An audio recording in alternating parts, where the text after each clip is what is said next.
सतनाम श्री वाहिगुरु साहिब जीओ। श्री गुरु watch दोहरा भांत भांत भोगन कर कै दिग अंबर होए। पाप पुन लागै नहीं ज्यों जन कादिक जोए। भांत भांत भोगन कर। वाहिगुरु जी का खालसा वाहिगुरु जी की फतेह।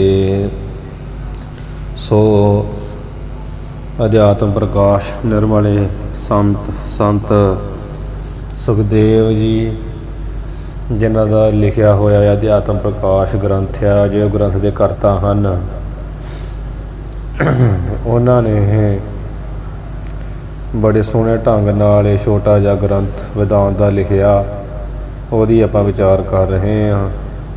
पिछे अज्ञान जिहड़ा है विस्तार सहित आपां पढ़ लिया है, तो सिख ने सारी विचार प्राप्त करके गुरु जी नूं कहा भी हे गुरु जी आप जी की कृपा करके मैनू ज्ञान होया, मैं अपना स्वरूप जिहड़ा है वो जान लिया वा, जिस करके मेरे हुण अंदर कोई संशय नहीं रहा। भाव मैं मुक्त हो गया, तो मुक्ति सी तो मुक्ति हो गया। पर गुरु जी जी मेरी देह आ, हुण देह मेरी प्रतख दिख रही है, तो देह के नाल दे जिहड़े विहार आ वो दसो मैं किस तरह करा, क्योंकि ज्ञान अवस्था विच होण करके बाद कर्मां दी विधि नहीं रह जाती कर्म करन दी। गुरु साहब जी मैं की करा, किहड़े विहार मैनूं विधि पूर्वक करने चाहिए, किहड़े नहीं करने चाहिए, आप जी दसो। कि क्योंकि मनुख जिन्ना चिर ज्ञानी नहीं होंदा उन्ना चिर कर्म करदा, कुछ पाप कर्म कुछ पुण्य कर्म, कुछ चंगे कुछ मंदे, चंगियां दा फल पुण्य, मंदियां दा फल पाप प्राप्त होंदा, क्योंकि देही नाल सारे विहार होंदे आ। मैं किस विधि नाल किस विहार दे विच विचरना करा, मैनूं दसो।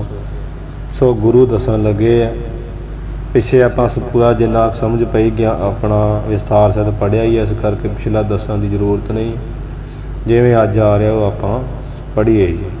श्री गुरु वाच जो सिख ने कहा भी गुरु जी मेरी देह बाकी बची है, हुण स्वरूप तो मैं अपना जान लिया भी मेरा स्वरूप देह नहीं है, तो ये देह दे नाल मैं किस प्रकार के विहार विच विधि पूर्वक विचरना करा, किहड़े विधि पूर्वक कर्म करा, किहड़े भोगां नूं भोगना करा। तो गुरु जी ने फिर कथन किया दोहरा भांत भांत भोगन कर हे सिख।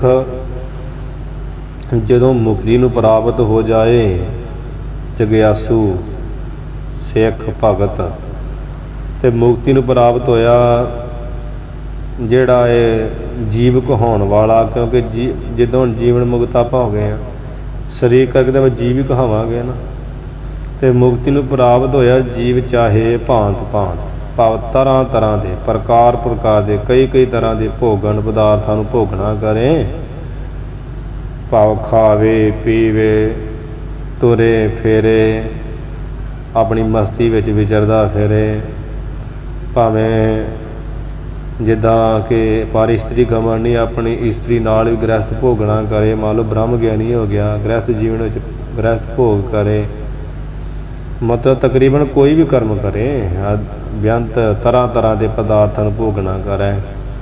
कै दिग अंबर होए जां कै कहिए जां फिर दिग नाम दिशा का, अंबर नाम वस्त्र का, दिशा दे ही अंबर जिहड़े आ उहदे होए कहिए हो जाण, भाव वस्त्रां तो बिना नंगा ही बन जाए, वस्त्र धारण करे नंगा ये जी बेपढ़दी तुरया फिरे, चाहे वन सवने कपड़े पावे ते चाहे वो भी दिशा नूं ही अपना वस्त्र बना के तुरया फिरे, इस तरह का होए हो जाए। पाप पुण्य लागै नहीं उन्हां ब्रह्म ज्ञानियां नूं स्वरूप की प्राप्ति वाले मुक्त पुरखां नूं पाप पुण्य लगदा नहीं। जे वो चंगे कर्म करन उन्हां नूं कोई पुण्य नहीं है, जे मंदे कर्म मंदे तो भाव जिहड़े कर्म क्योंकि सुते से शरीर की क्रिया जिद्दां तुरिया जांदियां ही हुण कीड़ियां चरनां थले आके मर जांदियां, ਹਾਂਜੀ ਤੇ ਉਹਦਾ ਸਾਨੂੰ ਤੇ ਪਾਪ ਜਿਵੇਂ ਨੂੰ ਕਹੇ ਬ੍ਰਹਮ ਗਿਆਨੀ ਨਹੀਂ, ਪਰ ਬ੍ਰਹਮ ਗਿਆਨੀ ਨੂੰ ਉਹ ਜਿੱਦਾਂ ਸੁਤੇ ਸੇ ਦੀ ਕੋਈ ਪਾਪ ਨਹੀਂ।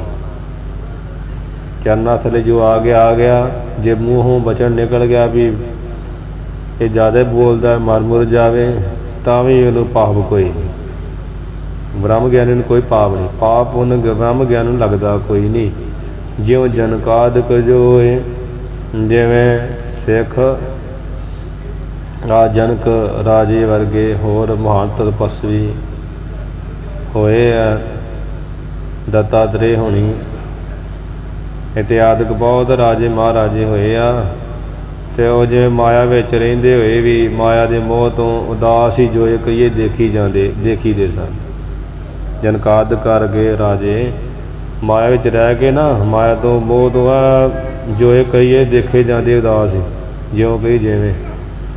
ਭਾਵ ਰਾਣੀਆਂ ਵੀ ਸਨ, ਰਾਣੀਆਂ ਨਾਲ ਭੋਗ ਵਿਲਾਸ ਵੀ, ਜੋ ਸਰੀਰਕ ਕਿਰਿਆ ਬ੍ਰਹਮ ਗਿਆਨੀ ਕੋਈ ਇੱਛਾ ਨਹੀਂ, ਪਰ ਜਿੱਦਾਂ ਉਹਨਾਂ ਦੀ ਇੱਛਾ ਪੂਰੀ ਕਰਨ ਵਾਸਤੇ ਵੀ ਕਰਨਾ ਪੈ ਜਾਵੇ ਬ੍ਰਹਮ ਗਿਆਨੀ ਨੂੰ, ਤੇ ਉਹ ਕੋਈ ਬ੍ਰਹਮ ਗਿਆਨੀ ਕੋਈ ਕਰਮ ਨਹੀਂ ਬਣਦਾ।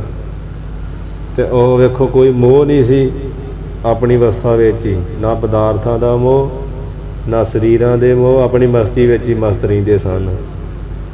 ਤੇ ਜਿਵੇਂ ਛੋਟੀ ਜਿਹੀ ਸਾਖੀ ਵੀ ਆ, ਭਾਈ ਰਾਮ ਕੋਇਰ ਸਨ ਤੇ ਉਹ ਬ੍ਰਹਮ ਗਿਆਨੀ ਕਿਵੇਂ ਪਾਪ ਪੁੰਨ ਨਹੀਂ ਲੱਗਦਾ, ਉਹ ਸਾਖੀ ਤੋਂ ਸਿੱਧ ਹੋ ਜਾਂਦਾ।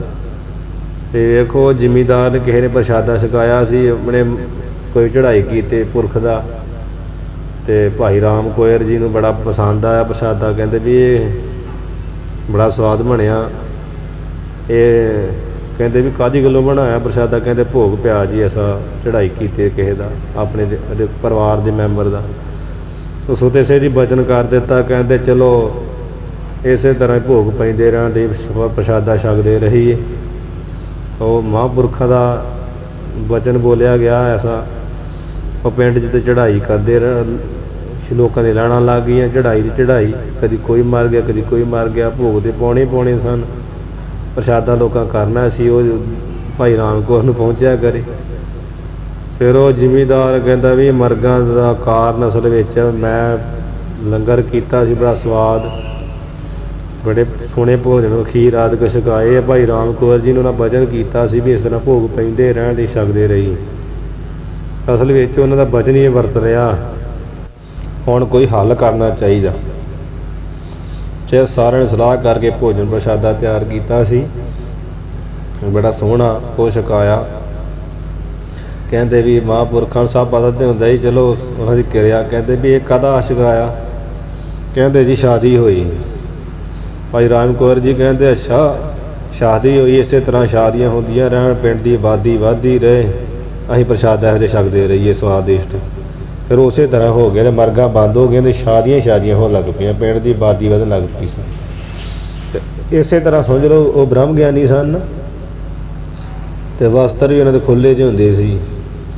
ਭੋਗ ਤਰ੍ਹਾਂ ਤਰ੍ਹਾਂ ਪਦਾਰਥਾਂ ਨੂੰ ਭੋਗਦੇ, ਭਾਵ ਜਿਹੜੇ ਸਵਾਦਿਸ਼ਟ ਭੋਜਨ ਖਾਂਦੇ ਸਨ ਮੌਜਾਂ ਨਾਲ। ਜਦੋਂ ਆ ਜਾਂਦੇ, ਜੇ ਨਹੀਂ ਮਿਲਦੇ ਤਾਂ ਵੀ ਕੋਈ ਗੱਲ ਨਹੀਂ, ਜਾਂ ਜਦੋਂ ਖਾਣਾ ਤੇ ਇੱਕ ਸਿੱਖ ਰੱਖਿਆ ਨਾਲ, ਉਹ ਰੱਸੀ ਰੱਖੀ ਹੁੰਦੀ ਸੀ ਵੀ ਰੱਸੀ ਨਾਲ ਦੱਸਿਆ ਕਰਦਾ ਪੇਟ ਨੂੰ। ਜਦੋਂ ਭਰ ਜਾਣਾ ਮਹਾਰਾਜ ਜੀ ਤੁਹਾਡਾ ਪੇਟ ਭਰ ਗਿਆ, ਉਹਨਾਂ ਨੂੰ ਪਤਾ ਹੀ ਨਹੀਂ ਸੀ ਲੱਗਦਾ। ਤੇ ਸੁਤੇ ਸੇ ਦੀ ਵੇਖੋ ਨਾ ਬਚਨ ਕਰ ਦਿੱਤਾ ਤੇ ਲੋਕ ਮਰ ਲੱਗ ਪਏ, ਇਹਦਾ ਕੋਈ ਉਹਨਾਂ ਨੂੰ ਪਾਪ ਨਹੀਂ। ਤੇ ਫਿਰ ਉਹਨਾਂ ਨੇ ਬਚਨ ਕਰ ਦਿੱਤਾ, ਲੋਕਾਂ ਦੀ ਸ਼ਾਦੀਆਂ ਹੋਣ ਲੱਗ ਪਈਆਂ, ਇਹਦਾ ਕੋਈ ਪੁੰਨ ਨਹੀਂ। ਗੁਰੂ ਸਾਹਿਬਾਂ ਦੇ ਪਰਮੇਸ਼ਰ ਹੀ ਹੈ ਗੁਰੂ ਸਾਹਿਬ, ਪਰ ਲੋਕ ਜਿਵੇਂ ਨਿਸ਼ਰਦਕ ਲੋਕ, ਨਿਕੰਮੇ ਲੋਕ, ਨਕਾਰੇ, ਇੱਥੇ ਸਾਨੂੰ ਇੱਕ ਟੱਕਰ ਗਿਆ। ਚਲੋ ਹੈ ਤੇ ਦੁਨਿਆਵੀ ਤੌਰ 'ਤੇ ਕਮਿੱਤਰ ਹੀ, ਉਹ ਵੀ ਕਹਿਣ ਲੱਗ ਪਿਆ ਤਾਂ ਗੁਰੂ ਗੋਬਿੰਦ ਸਿੰਘ ਮਹਾਰਾਜ ਨੇ ਤਾਂ ਬੜੇ ਬੰਦੇ ਮਾਰੇ ਹੈ। ਕਿ ਗੁਰੂ ਸਾਹਿਬ ਕਦੇ ਬੰਦੇ ਥੋੜ੍ਹੀ ਮਾਰਦੇ ਹੁੰਦੇ। ਮਹਾਰਾਜ ਨੂੰ ਮਹਾਰਾਜ ਦੀ ਕੋਈ ਕਰਮ ਕਿਰਿਆ ਥੋੜ੍ਹੀ, ਸਤਿਗੁਰੂ ਤੇ ਆਪ ਕਿਰਿਆ ਹੋ ਕੇ ਵੀ ਕਿਰਿਆ ਕੀਤੀ। ਤੇ ਉਹ ਦੁਸ਼ਟਾਂ ਦਾ ਜੈਸੀ ਕਰਨੀ ਵੈਸੀ ਭਰਨੀ ਦਾ ਫਲ ਤੇ ਭੁਗਤਾਉਣਾ ਇਹਦੇ ਪਰਮੇਸ਼ਰ ਦੀ ਰੀਤੀ ਹੈ। ਕੱਲ੍ਹ ਨੂੰ ਆਪਾਂ ਪਰਮੇਸ਼ਰ ਨੂੰ ਕਹਿ ਸਕਦੇ ਹਾਂ ਵੀ ਪਰਮੇਸ਼ਰ ਨੇ ਵੇਖੋ ਕਿੰਨੇ ਲੋਕਾਂ ਦਾ ਨਾਸ਼ ਕਰਦਾ ਪਾਣੀ ਲਿਆ ਕੇ ਹੈ। ਇਹ ਜਿਹੋ ਜਿਹੀ ਕਰਨੀ ਜੋ ਬੀਜੇ ਸੋ ਲਾਉਣੇ, ਕਰਮਾਂ ਸੰਦੜਾ ਖੇਤ, ਕਰਮਾਂ ਦਾ ਖੇਤ ਆ। ਹੁਣ ਜਿਹੋ ਜਿਹੇ ਪਹਾੜੀਆਂ ਨੇ ਮੁਗਲਾਂ ਨੇ ਕੰਮ ਕੀਤੇ ਉਹ ਸਜ਼ਾ ਤੇ ਪਾਉਣੀ ਸੀ। ਸੋ ਸਤਿਗੁਰੂ ਬਖਸ਼ਿਸ਼ਾਂ ਸਿੱਖਾਂ ਦੇ ਕਰਦੇ ਰਹੇ ਭਜਨ ਕਰ ਕਰਕੇ, ਉਹਦਾ ਮਾਰਨ ਕੋਈ ਪੁੰਨ ਥੋੜ੍ਹੀ ਵੀ ਸਿੱਖਾਂ ਦੇ ਵੀ ਬੜਾ ਫਲ ਦੇਣ ਡੇ ਤੇ ਗੁਰੂ ਸਾਹਿਬ ਦੇ ਬੜਾ ਗਾਂ ਸੱਚਖੰਡ 'ਚ ਫਲ ਬਣਨਾ। ਗੁਰੂ ਸਾਹਿਬ ਦੇ ਆਪ ਪਰਮੇਸ਼ਰ ਤੇ ਜਿਹੜੇ ਵੱਡੇ ਕੱਟੇ ਆ ਵੈਰੀ ਦੁਸ਼ਟ ਭੈੜੀ ਮੱਤ ਵਾਲੇ, ਉਹਨਾਂ ਤੋਂ ਗੁਰੂ ਸਾਹਿਬ ਨੂੰ ਕੋਈ ਪਾਪ ਨਹੀਂ। ਮੁੱਕਦੀ ਗੱਲ ਬ੍ਰਹਮ ਗਿਆਨੀ ਦੀ ਗੱਲ ਆ ਇਹ ਵੀ ਸਿੱਖ ਜਦੋਂ ਮੁਕਤ ਹੋ ਜਾਂਦਾ ਨਾ ਬੰਦਾ ਤੇ ਉਹ ਬ੍ਰਹਮ ਗਿਆਨੀ ਹੋ ਜਾਂਦਾ। ਉਹ ਭਾਵੇਂ ਕੱਪੜਿਆਂ 'ਚ ਫੇਰੇ, ਨੰਗਾ ਫੇਰੇ, ਤਰ੍ਹਾਂ ਤਰ੍ਹਾਂ ਦੇ ਭੋਗਾਂ ਨੂੰ ਪਦਾਰਥਾਂ ਨੂੰ ਛਕੇ ਛਕਾਵੇ ਨਾ ਖਾਵੇ, ਉਹਨੂੰ ਨਹੀਂ ਫਰਕ ਪੈਂਦਾ। ਕੀਤੇ ਹੋਏ ਚੰਗੇ ਕਰਮਾਂ ਦਾ ਸਵੇਰੇ ਉੱਠੇ ਨਾਮ ਸਿਮਰਨ ਅਭਿਆਸ ਕਰੇ, ਉਹਦਾ ਕੋਈ ਉਹਨੂੰ ਪੁੰਨ ਨਹੀਂ, ਆਪਦਾ ਕੋਈ ਉਹਨੂੰ ਹੈ ਨਹੀਂ ਬ੍ਰਹਮ ਗਿਆਨੀ ਨੂੰ, ਕਿਉਂਕਿ ਉਹ ਕਿਰਿਆਮਾਨ ਕਰਮ ਉਹਦੇ ਰਹਿੰਦੇ ਹੀ ਨਹੀਂ। ਅਤੇ ਜੇ ਉਹ ਨਾ ਕਰੇ ਤਾਂ ਉਹਦਾ ਕੋਈ ਪਾਪ ਨਹੀਂ ਲੱਗਦਾ। ਜਿਵੇਂ ਜਨਕ ਰਾਜ ਆਦਿਕ ਹੋਰ ਗੁਰੂ ਘਰ ਹੀ ਬ੍ਰਹਮ ਗਿਆਨੀ ਮਹਾਂਪੁਰਸ਼ ਬੇਅੰਤ ਹੋਏ ਆ। ਮਤਲਬ ਐਸੀ ਅਵਸਥਾ ਹੋ ਜਾਂਦੀ ਅੰਤਰ ਸੁੰਨੰ ਬਾਹਰ ਸੁੰਨੰ ਤਰ ਭਾਵਨ ਸੁੰਨਮ ਸੁੰਨੰ ਚੌਥੇ ਸੁੰਨੈ ਜੋ ਨਰ ਜਾਣੇ ਤਾ ਕਉ ਪਾਪ ਨਾ ਪੁੰਨੰ। ਮਤਲਬ ਸੁੰਨ ਅਵਸਥਾ ਅੰਤਰ ਬਾਹਰ ਸੁੰਨ ਜਦੋਂ ਹੋ ਜਾਈਏ ਨਾ ਪਤਾ ਨਹੀਂ ਕੋਈ ਲੱਗਦਾ, ਨਾ ਰੌਲਾ ਨਾ ਰੱਪਾ ਕੋਈ। ਅੰਦਰ ਵੀ ਸੁੰਨ ਉਹਨਾਂ ਦੇ ਬਾਹਰ ਵੀ ਸੁੰਨ ਆ, ਤਿੰਨਾਂ ਭਵਨਾਂ ਭਾਵ ਬਾਹਰ ਅੰਦਰ ਲੋਕ ਪਰਲੋਕ ਐ ਸੋਨੀ ਸੁੰਨ ਅਵਸਥਾ ਹੋ ਜਾਂਦੀ। ਤੁਰਿਆ ਅਵਸਥਾ ਸਤਿਗੁਰ ਦੇ ਹਰ ਜਾਣ, ਤੁਰਿਆ ਅਵਸਥਾ 'ਚ ਐਸੀ ਲੀਨਤਾ ਉੱਥੇ ਕੋਈ ਪਾਪ ਪੁੰਨ ਹੀ ਨਹੀਂ। ਮੰਨ ਲਓ ਉੱਥੇ ਕੋਈ ਕਿਰਿਆ ਨਹੀਂ, ਜਿਹੜਾ ਬਚਨ ਉਹਨਾਂ ਦਾ ਨਿਕਲ ਗਿਆ ਨਾ ਮੁੱਖੋਂ, ਮਤਲਬ ਉਹਨਾਂ ਨਹੀਂ ਕੱਢਿਆ, ਇਹ ਜ਼ਬਾਨ ਮੰਨ ਲਓ ਆਪੇ ਹੀ ਕਿਰਿਆ ਕਰਤੀ ਅਤੇ ਉਹਦੇ ਸੁੰਨ ਮਸੁੰਨ ਮਹਾਂਪੁਰਸ਼ ਬ੍ਰਹਮ ਗਿਆਨੀ, ਉਹਨਾਂ ਨੂੰ ਕੋਈ ਪਾਪ ਪੁੰਨ ਨਹੀਂ ਹੈ।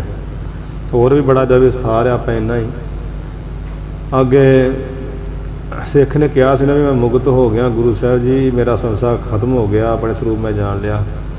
ਹੁਣ ਜਿਹੜੇ ਖੱਡ ਦਰਸ਼ਨ ਆ, 6 ਸ਼ਾਸਤਰ ਆ, 6 ਸ਼ਾਸਤਰਾਂ ਦੇ ਪ੍ਰਮਾਣ ਨਾਲ 4 ਪ੍ਰਕਾਰ ਹੈ ਨਾ ਤੂੰ ਮਨ ਹੈ ਖੱਟ ਵੀ ਏਕਾ ਬਾਤ ਬਖਾਨੇ 10 ਅਸ਼ਟੀ ਮਿਲੇ ਏਕੋ ਪਾਇਆ ਤਾ ਵੀ ਜੋਗੀ ਭੇਦ ਨਾ ਲਹਿਆ।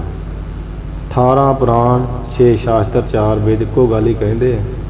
ਇਹਦਾ 6 ਸ਼ਾਸਤਰਾਂ 'ਚ ਕੋਈ ਨਾਸਤਕ ਪੁਣਾ ਨਹੀਂ। 6 ਗੁਰ 6 ਉਪਦੇਸ਼, 6 ਘਰ 6 ਗੁਰ 6 ਉਪਦੇਸ਼, ਇਹਨਾਂ ਵਿੱਚ ਕੋਈ ਨਾਸਤਕ ਪੁਣਾ ਨਹੀਂ ਆ। ਸਾਡੀ ਸਮਝ ਆ। ਕੋਈ ਆ ਕੇ ਵੀ ਉਹ ਈਸ਼ਵਰ ਨੂੰ ਨਹੀਂ ਮੰਨਦਾ ਉਹ ਨਾਸਤਕ ਆ, ਉਹ ਕਰਮਾਂ ਨੂੰ ਨਹੀਂ ਮੰਨਦਾ ਉਹ ਨਾਸਤਕ ਆ, ਐਸਾ ਕੁਝ ਨਹੀਂ। ਉਹ ਸਾਰੀ ਸ਼ਰਧਾ ਵਾਲੀ ਮਹਾਰਾਜ ਜੀ ਦਾ ਸਿੱਧ ਹੋਣ ਡਿਆ ਬਚਨ। ਆਪਾਂ ਸੁਰਤੀ ਪ੍ਰਮਾਣ ਕੀ ਲਾਉਣਾ, ਗੁਰੂ ਗ੍ਰੰਥ ਸਾਹਿਬ ਮਹਾਰਾਜ ਸੁਰਤੀ ਲਾ ਕੇ ਵੇਖੋ ਵੀ ਖੱਟ ਵੀ ਏਕਾ ਬਾਦ ਵਿਖਾਨੇ, 6 ਵੀ ਇੱਕ ਹੀ ਗੱਲ ਕਹਿੰਦੇ ਨਾਮ ਦੀ।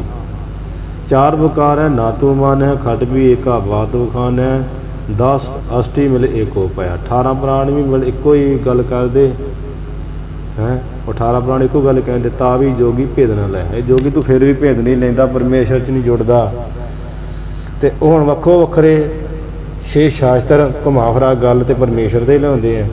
ਪਰ ਉਹਨਾਂ ਮੁਕਤੀ 6 ਸ਼ਾਸਤਰਾਂ ਨੇ ਕਿਹਨੂੰ ਮੰਨਿਆ, ਕਿਹਨਾਂ ਨੇ ਕਿਸ ਨੂੰ ਮੁਕਤੀ ਮੰਨਿਆ, ਕੌਣ ਕਿਹਨੂੰ ਮੁਕਤੀ ਮੰਨਦਾ। ਹੁਣ ਇੱਥੇ ਉਹੀ ਖੁਲਾਸਾ ਆ ਰਿਹਾ। ਆਥ ਵੈਦਾਂਤ ਅਤ ਕਹੀਏ ਹੁਣ ਜਿਹੜਾ ਵੇਦਾਂ ਦਾ ਅੰਤ ਹੈ ਨਾ ਭਾਵ ਗਿਆਨ ਕਾਂਡ, ਉਹਦੇ ਰਾਹੀਂ ਮੁਕਤੀ ਉਹਨਾਂ ਕਿਹਨੂੰ ਮੰਨਿਆ। ਅਤੇ ਉਹ ਬ੍ਰਹਮ ਗਿਆਨੀ ਦੀ ਕੈਸੀ ਅਵਸਥਾ ਹੋ ਜਾਂਦੀ ਹੈ ਗਿਆਨੀ ਦੀ, ਉਹਦੇ ਕਰਮ ਕੋਈ ਰਹਿੰਦੇ ਕਿ ਕਰਨੇ ਕਿ ਨਹੀਂ ਕਰਨੇ, ਉਹਦੇ ਬਾਰੇ ਦੱਸਣ ਲੱਗੇ ਆ। ਅਤੇ ਵੇਦਾਂਤ ਦਾ ਅਰਥ ਵੀ ਵੇਦ ਨਾ ਵੇਦਾਂ ਦਾ ਅੰਤ ਭਾਵ ਗਿਆਨ ਕਾਂਡ 4000 ਸੁਰਤੀ। ਅਤੇ ਵੇਦਾਂਤ ਇੱਕ ਦਰਸ਼ਨ ਆ, ਬ੍ਰਹਮ ਸੂਤਰ ਜਿਹਨੂੰ ਕਹਿ ਦਿੰਦੇ ਆ, ਵੇਦ ਵਿਆਸ ਜੀ ਦਾ ਲਿਖਿਆ ਹੋਇਆ। ਅਤੇ ਜਿਹਨੂੰ ਇਹ ਵੀ ਸਮਝ ਲਓ ਇੱਕ ਕਿ ਜਿਹੜਾ ਸ਼ੁਰੂ ਹੁੰਦਾ ਅਥਾਤੋ ਬ੍ਰਹਮ ਜਗਿਆਸਾ, ਇਹ ਵੇਦਾਂਤ ਦਰਸ਼ਨ ਕੀ ਕਹਿੰਦਾ ਹੈ, ਉਹਦੇ ਮਤ ਦੁਆਰਾ ਕਥਨ ਕਰਦੇ। ਦੋਹਰਾ ਜੀਵ ਈਸ਼ ਆਦਿ ਜਗਤ ਕੋ, ਜੀਵ ਜੋ ਆਪਾਂ, ਈਸ਼ ਜੋ ਸ੍ਰਿਸ਼ਟੀ ਦਾ ਕਰਤਾ ਅਤੇ ਜੋ ਸਾਰਾ ਇਹ ਜਗਤ ਹੈ।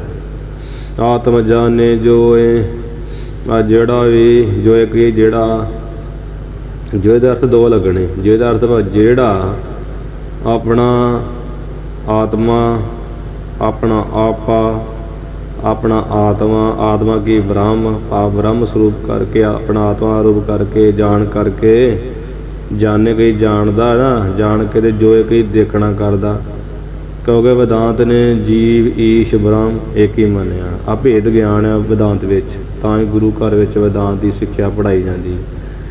ते जीव ईश जगत भाव जितने सब नूं सब गोबिंद है, सब गोबिंद है, गोबिंद बिना नहीं कोई। भाव मेरा ही आत्मा ही है, मेरा आत्मा परमात्मा ही है, सब वरत रहा है। जिन्हों ने इस तरह अपने आत्मा नूं सारे पासे जानिया देखना किया, ब्रह्म स्वरूप नूं ही मन ज्यों भावै त्यों रहे, उस दे मन नूं ज्यों ज्यों कही जिवें भावे, जिवें चंगा लगे ते त्यों रहे, वो तिवें ही रह कहिए रहना करे, वो तिवें ही सिख रहिंदा। मन नूं जिवें लगे ना, जे जी करे मन आखे मैं सौना तो सोता रहे, उदू कोई इसकी परवाह नहीं है। जिन्हें अपने आत्मा नूं सारे पासे व्यापक जान लिया, जिहड़ा ब्रह्म ज्ञानी ऐसी अवस्था का मालक हो गया, ਉਹਦਾ मन जिवें चाहुंदा, मन तो अवल तो इत्थे लीन है, पर जिद्दां हुण शरीर करके आपां जीव ईश तो जानना, जो शरीर करके तो मन तो रहना ही जींदे हाँ जी। तो मन तो जिवें चाहे तिवें रहना करे, ताहे ना रोकै कोई, ताहे कहिए उसनूं कोई कहिए कोई रोकै कहिए रोक नहीं सकता। आ लोग परलोक विच भी ते किते भी रोक टोक नहीं उन्होंने, सुते सेध जिथे मर्जी विचरना करे वो ऐसा अवस्था वाला। तो यदा थोड़ा डुंगियाई नाल इदां वा, मन ज्यों भावे त्यों रहे, ज्यों मन भावे तिवें रह सकदा। उत्ते कहे शास्त्र, फिर शास्त्र दा, वेद दा, पुराण दा, धर्म किसी ग्रंथ का कोई लागू नहीं हुंदा। मतलब ये वेदांत मत के मुताबक आपां दे भावें ब्रह्म ज्ञानी भी बन जाइए, पर गुरु के सिद्धांत नहीं कदी छड्डणे। वेदांत मत की गल आ, गुरबाणी च भी उंज प्रमाण आउंदा, ज्ञान है कारण कर्म अभ्यास, ज्ञान भयात है कर्म है नाश। भाव ते कर्म नाश हो जाते हैं जो ज्ञान हो जाए। तो मन जिवें भावें, वो तो शास्त्र की कोई प्रमाण, शास्त्र का कोई डंड नहीं लागू हुंदा भी जिद्दां अमृत वेला हो गया तो वह जोड़ा ऐसा ब्रह्म ज्ञानी उसकी मर्जी उठे ना उठे। शास्त्र का प्रमाण भी अमृत वेले उठना, धर्म ग्रंथों का प्रमाण वो उठे ना उठे, वह मन चाहता नहीं मैं नहीं उठना, तो वह सुता रहे तिवें रहे, उन्होंने कोई रोक नहीं सकता, कोई शास्त्र प्रमाण दंड नहीं लग सकता, तो वह ब्रह्म ज्ञानी।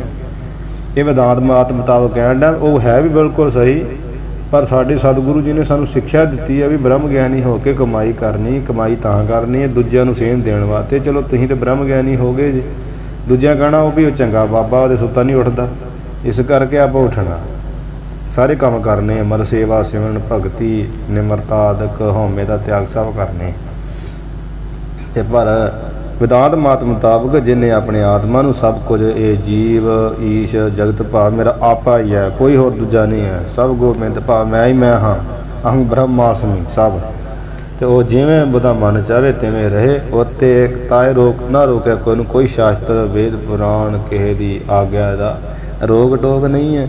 आप अपनी मर्जी सार विचर सकता हाँ जी, बेपड़द हो के फिरे, कपड़े पाले, सौ जे, खा ले ना खा ले, शास्त्र कहते मांस नहीं खाना वो खा लैन है, उनकी मर्जी है खा लेना ना खा लेना, मतलब उन्होंने कोते कोई दंड लागू नहीं होंदा। ये वेदांत मत मुताबक आ, तो इस तरह ही ये विचार आ, ये मातड़ कोई अपने कोलों गल्लां बना के नहीं ला रहा, क्योंकि हुण आपां ते ब्रह्म ज्ञानी नहीं ना है। कोई आखे भी ये कहण दिया तू मास मूस बारे, पर असीं कहने भी आप ब्रह्म ज्ञानी नहीं ना, साडे ते लागू सब दंड गुरु के उपदेश सब लागू साडे, आखिरकार वेदांत दे भी साडे ते संविधान लागू आ, क्योंकि असीं ब्रह्म ज्ञानी नहीं होए।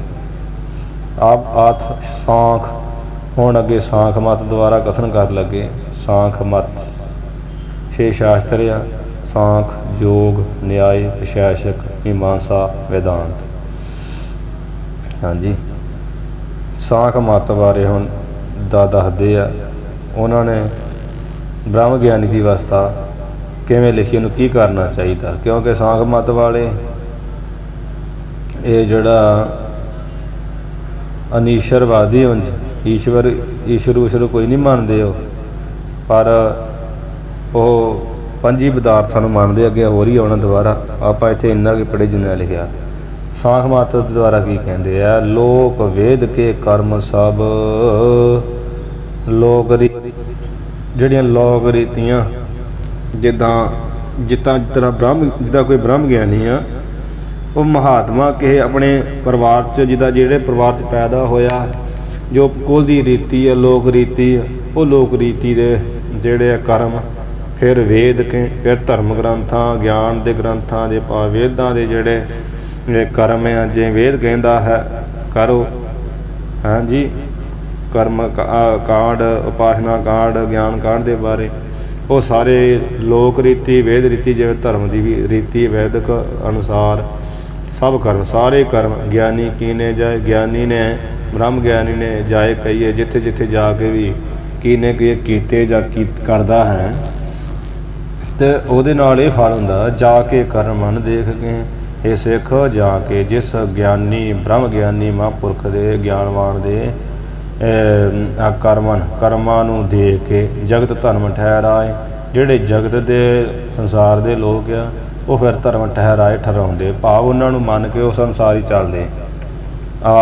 ਜਦੋਂ ਸਤਿਗੁਰੂ ਮਹਾਰਾਜ ਸੱਚੇ ਪਾਤਸ਼ਾਹ ਜਾਂ ਗੁਰੂ ਕੇ ਸਿੱਖ ਵੇਖੋ, ਲੋਕ ਰੀਤੀਆਂ ਅਨੁਸਾਰ ਜਦੋਂ ਗੁਰੂ ਸਾਹਿਬ ਦੀ ਸ਼ਾਦੀਆਂ ਹੁੰਦੀਆਂ ਰਹੀਆਂ, ਉਹ ਵੀ ਕਿਰਿਆ ਹੁੰਦੀ ਰਹੀ ਆ, ਤੇ ਜਿਹੜੀ ਧਰਮ ਦੀ ਕਿਰਿਆ ਉਹ ਵੀ ਹੁੰਦੀ ਰਹੀ ਆ। ਸਤਿਗੁਰੂ ਜੀ ਨੇ ਜਿੱਥੇ ਜਿੱਥੇ ਜਾ ਕੇ ਉਹ ਕਰਮ ਕੀਤੇ, ਮਹਾਰਾਜ ਬ੍ਰਹਮ ਗਿਆਨੀ, ਗੁਰੂ ਵਰਗਾ ਕਿਹੜਾ ਬ੍ਰਹਮ ਗਿਆਨੀ, ਗੁਰੂ ਕੇ ਸਿੱਖ ਬ੍ਰਹਮ ਗਿਆਨੀ ਹੋਏ, ਉਹਨਾਂ ਲੋਕ ਰੀਤੀਆਂ ਵੀ ਕੀਤੀਆਂ, ਗ੍ਰਹਿਸਥ ਜੀਵਨ ਅਪਣਾਇਆ, ਫਿਰ ਗੁਰਮਤਿ ਮਰਿਆਦਾ ਵਿੱਚ ਵੀ ਰਹੇ, ਸਾਰੇ ਕਰਮ ਕੀਤੇ।